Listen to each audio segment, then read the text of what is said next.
ताला भांगी घरे पशिले दुर्वृत्त लुटि नेले सुना अलंकार सह लक्षाधिक टंका।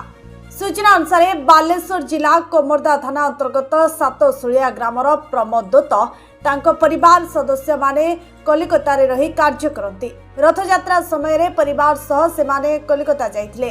एही समय घरे के नथिबार सुजोग नहीं दुर्वृत्त माने पछपट गेट ताला भांगी घर भितर को प्रवेश करथिले।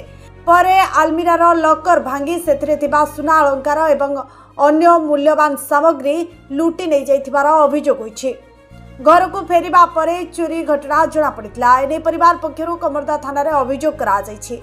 पुलिस अभियोग को आधार करी तदंत आरंभ करिछि। चोरी रे संपृक्त दुर्वृत्तों को चिन्हट पाई विभिन्न दिगरु तदंत चलिछि।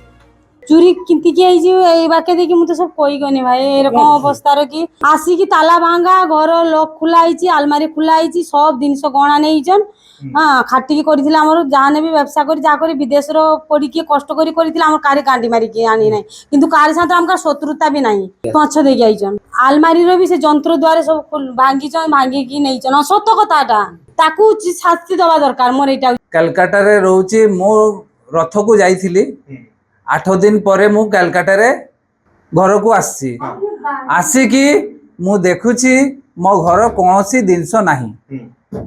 मो घरे मु खोलिबा को मु जेते घर खोलिली मो घरे कोनोसी जिनस नाही।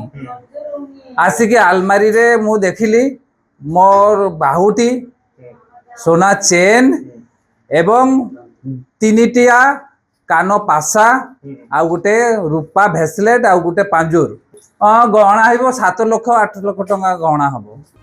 बालेश्वर प्रभाकर मल्लिक रिपोर्ट जेबीआर ओडिशा।